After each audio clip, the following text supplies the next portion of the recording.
O discípulo deve compreender que o denominado plano psíquico nada tem a ver com espiritualidade.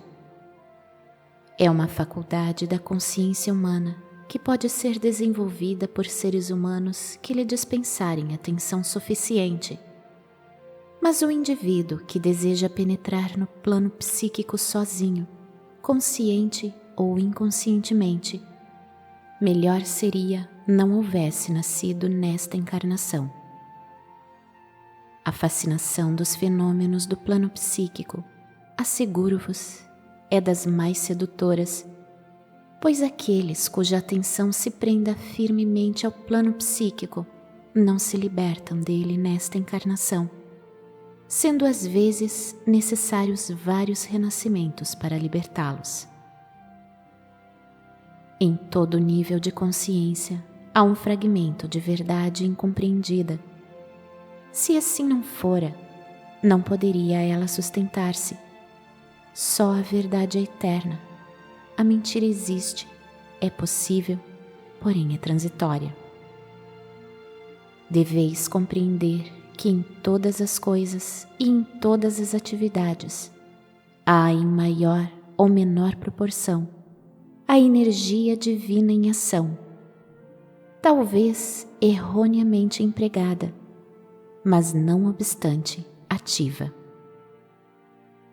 O discípulo sincero não dá atenção aos fenômenos psíquicos visuais ou auditivos e compreende que deve acabar com isso, agindo diretamente pelo poder de sua vontade interior, a chama azul, e penetrar no cinturão eletrônico, onde unicamente a verdade se expressa. Amados discípulos, ao mesmo tempo que é necessário explicar esse assunto, quero que tomeis a resolução de não sentir temor algum. No interior da camada psíquica do pensamento e do sentimento, acha-se a principal atividade daquilo que conhecemos como força sinistra nesse mundo. Algumas vezes, pessoas que alcançaram esplêndidas vitórias, não compreendendo a exata realidade do que estou dizendo, permitiram que sua atenção fosse atraída para essa camada, em consciência do despertar prematuro dessa faculdade física, por lhes ter sido apresentada uma semelhança da verdade com alguns fenômenos, o bastante para lhes atrair atenção. Mas se observarem o devido cuidado, todos verão ir desaparecendo essa imitação da verdade. Um dos atributos, talvez o mais fascinante desse plano, consiste em fazer falsas profecias, induzindo o indivíduo a vaticinar extravagâncias. De vez em quando uma se cumpre a fim de prender mais fortemente a atenção. Além disso, há uma certa substância que é introduzida no cérebro. Ainda não vos posso dar maiores explicações a esse respeito. Isso torna possível, mesmo ao mestre, interferir para auxiliar o indivíduo, porque foi pelo seu livre-arbítrio que ele aceitou a situação. Tem havido casos em que a pessoa percebeu o erro antes de ter avançado demais, e há um intenso pedido de libertação. Um dos irmãos foi enviado para libertá-la completamente. Ocasionalmente, surge alguém que, devido à sua grande pureza, passa pelo plano psíquico sem conhecê-lo ou contatá-lo. Tal pessoa é realmente muito venturosa. As forças que existem nesse plano atuam mais diretamente sobre a natureza sentimental, o que quer dizer sobre as paixões do indivíduo por serem mais facilmente atingíveis. Aqueles que perderam o poder de controlar suas paixões, tanto pelo sexo como pela ira, ficaram consciente ou inconscientemente enredados na esfera psíquica do pensamento e sentimento, abrindo desse modo as portas de seus belos e magníficos templos de Deus. Através dessas portas abertas, as forças psíquicas agarram-se a eles, intensificando suas paixões até torná-las descontroladas, quando de outro modo poderiam ser dominadas. Seria preferível que tais indivíduos pisassem em cobras cascavéis, porque seriam então apenas lançados fora de seus corpos físicos e libertados. Mas uma vez enredados nessa esfera psíquica, se escravizam frequentemente por muitas encarnações. Por quê? Porque imprimem imagens em seus mundos mentais, das quais não sabem como se libertar. Consequentemente, essas almas renascem com as mesmas tendências até depois da segunda ou terceira encarnação. Venha ser as criaturas depravadas que encontrais em toda parte. Às vezes, a influência é bastante astuciosa, a ponto de ocultar essa particularidade ao mundo exterior por muito tempo, efetuando sua obra nefasta em segredo. E aqui está a parte mais pungente desta situação, aparentemente oculta, mas como se apresenta do ponto de vista exterior. Nas altas esferas espirituais, existem almas grandiosas e belas que descem voluntariamente a este plano a fim de ajudar, por meio de suas radiações, a romper a influência de tais criaturas sobre a humanidade. Esses voluntários tanto podem ser masculinos como femininos. Mais frequentemente, porém, são femininos. Isso explica por que belas almas em encarnação feminina se unem em matrimônio exterior com almas masculinas que se tenham emaranhado nessa condição psíquica a fim de libertá-las. E agora, a parte essencial de tudo isso. Aqueles que por seus próprios esforços ou por intermédio de ensinamentos que lhes são ministrados, chegarem a compreender com exatidão o que significa a poderosa presença Eu Sou, o verdadeiro ser de cada um, apoiando-se seriamente nele, nunca mais serão arrastados a essas situações discordantes, a menos que se ofereçam para servir voluntariamente de acordo com os mais altos planos de atividade, onde sabem perfeitamente o que estão fazendo. Os períodos de guerra, mais do que quaisquer outros, expõem os indivíduos a esse plano psíquico. Como consequência, tem sido observado que após os conflitos bélicos, há sempre maior expansão de paixões incontroláveis do que em qualquer outra época. O conhecimento do plano psíquico em especial não deve causar temor a ninguém. Se os discípulos perceberem que o estão atravessando, devem instantaneamente ficar conscientes de que Eu sou a presença mestra, dominadora e sempre vitoriosa, e imediatamente encontrarão força para enfrentar seja o que for que apareça e prosseguir serena e destemidamente. Jesus sugeriu que essa explanação fosse dada enquanto os discípulos estivessem sob a tríplice radiação. Esta radiação tríplice significa que ele sempre carrega sua radiação com a tríplice atividade do Pai, do Filho e do Espírito Santo, ou a presença Eu Sou. Uma das coisas mais tristes que devo dizer: aqueles que se dedicam a fazer horóscopos são inconscientemente arrastados para a rede psíquica, tornam-se sensíveis às condições adversas que somente existem nesse plano, emaranhando-se nelas.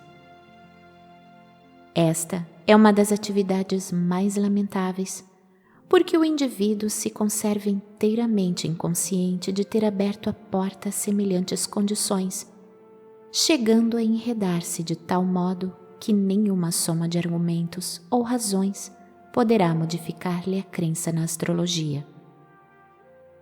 Nos últimos 20 anos, Entre parênteses, este ensinamento foi escrito em 1932. O campo da astrologia tem sido usado mais com o propósito de profetizar do que qualquer outro. Muitas vezes, devido a isso, o pensamento ou radiação dessa camada psíquica, através da astrologia, prediz que se manifestarão para o indivíduo tais e quais condições que não poderão ser evitadas. Mesmo que não seja dito com estas palavras, isso é sentido através da radiação. Esta é uma das principais razões de ter ocorrido o cataclismo da Atlântida e por que os atlantes se recusaram a ouvir a voz dos mestres da sabedoria que os alertavam. Compreendo, amados discípulos, que se vos interessais por horóscopos, podeis pensar que estou sendo severo, mas não é este o caso, senão que meu amor por vós é suficientemente grande, de modo a dizer-vos a pura verdade. Não vos sendo possível crer na verdade que vos digo, segui então vosso próprio caminho, porque sois dotados de livre-arbítrio, no qual não desejo interferir, exceto para dizer que tenho o privilégio de apontar-vos o caminho.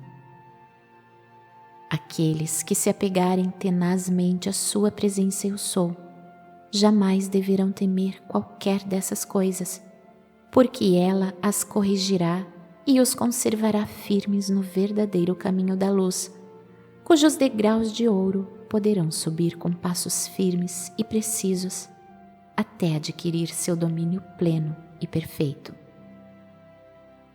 Asseguro-vos, amados, que meu coração se compadece daqueles cuja atenção está presa à astrologia, pois estão tão desapercebidos do caminho juncado de espinhos que pisam, que só quando a dor dessas feridas for insuportável é que eles hão de clamar ao céu com todo o seu amor, dizendo: ó Deus, mostra-me o verdadeiro caminho.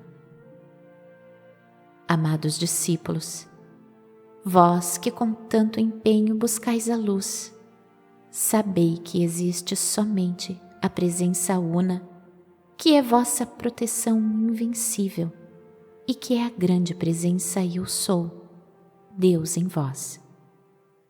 Não deixeis nunca que vossa atenção se prenda a essas inúmeras manifestações exteriores, astrologia, numerologia, espiritismo ou qualquer das muitas coisas que afastem vossa atenção da grande presença Eu Sou, que é vosso ser real. Se para ela vos voltardes sempre, ela vos guiará no caminho da luz com aquela quietude do externo que vos permitirá penetrar no grande silêncio e na paz que ultrapassa toda a compreensão, e onde encontreis a maior atividade de Deus, a presença Eu Sou. Amados, certamente compreendereis que não podeis servir a dois senhores, nem ganhar vitória alguma antecipadamente. Por terdes livre-arbítrio, deveis escolher. Se preferis o externo, esquecendo vossa invencível presença Eu Sou, então, ainda que meu amor continue vos envolvendo em seu grande manto de proteção, terei que esperar até chegar o tempo que elegerdes para regressar ao Deus Uno. Se vos decidirdes por vossa presença Eu Sou e nela permanecerdes, vossas lutas logo cessarão e percebereis que estáis vos movendo nessa esfera de paz, harmonia e perfeição, de onde contemplareis o mundo externo com grande compaixão, nunca, porém, com a comiseração humana que sufocaria vosso próprio progresso. Isso nos recorda a antiga citação: procurai, pois, primeiramente o reino de Deus e sua justiça, e todas essas coisas vos serão dadas por acréscimo. Esse reino de Deus é a grande presença Eu Sou, vossa única realidade, dono e doador de todas as coisas criadas e manifestadas. Não é estranho, amados discípulos, que se possa vaguear tanto tempo na discórdia e na limitação, quando a presença mestra de luz, a presença Eu Sou, caminha sempre ao nosso lado, à espera de que nos voltemos para ela e recebamos suas radiantes e gloriosas dádivas de perfeição em todas as manifestações externas? Tal é o vosso privilégio, amados meus. Conquanto me entristeça por alguns não terem sentido a real importância de sua presença Eu Sou e ainda se esforcem pelas coisas externas, limito-me a esperar, envolvendo-os no meu amor, porque eles têm livre-arbítrio. Talvez seja eu um pouco antiquado, porém, quando vejo indivíduos tão bons e tão corretos, quisera ajudá-los e prendê-los no meu abraço até que pudessem compreender toda a importância de sua própria presença Eu Sou. Entretanto, isso não me é permitido, porque sei muito bem que todos os que têm qualquer desejo de buscar a exterioridade devem fazê-lo até que já não sintam mais essa necessidade. Os discípulos devem compreender que não podem dividir sua atenção entre a presença Eu Sou e as coisas externas. Uma casa dividida contra si mesma, cedo ou tarde cairá.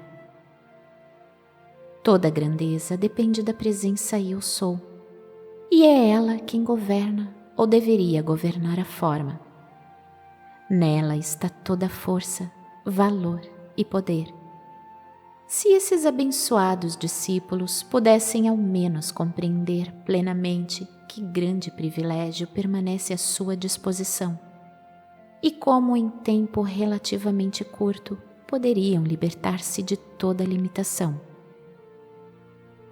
A verdadeira razão deste ditado é a seguinte: quando os discípulos perguntam se podem ouvir diretamente essas comunicações, adquirem direito à explicação do que se faz necessário para o desempenho de um trabalho desta natureza, que não é frequente e é o mais extraordinário que conhecemos.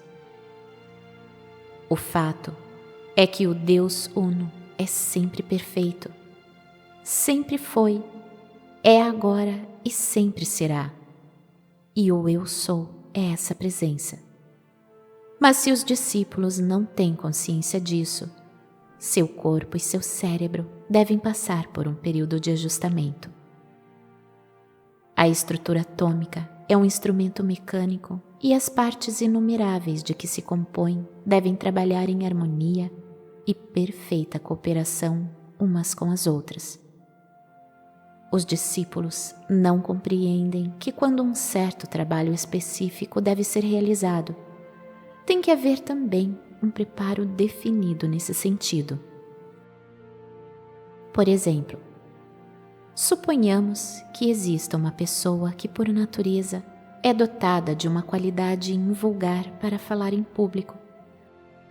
Para que receba assistência da hóstia ascensionada, deve haver um preparo especial. O orador seria preparado de modo que 20 ou 30 minutos antes da conferência fosse cercado por um tubo de luz no qual nada penetrasse, exceto a radiação do mestre inspirador. O ajustamento do corpo e cérebro do discípulo leva semanas, meses ou anos para se completar, dependendo das necessidades do indivíduo. Jamais na história da preparação de discípulos, o mestre lhes permitiu entrar em seu próprio círculo eletrônico interior. Aos discípulos se ensina a aplicação, mas nunca penetram no círculo eletrônico do mestre.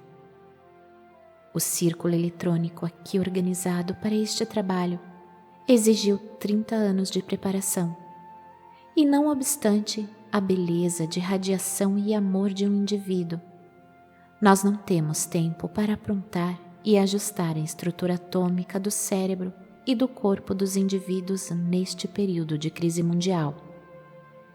Todavia, se estiverem sinceramente decididos e empregarem a presença Eu Sou, serão preparados para a presença da hóstia ascensionada.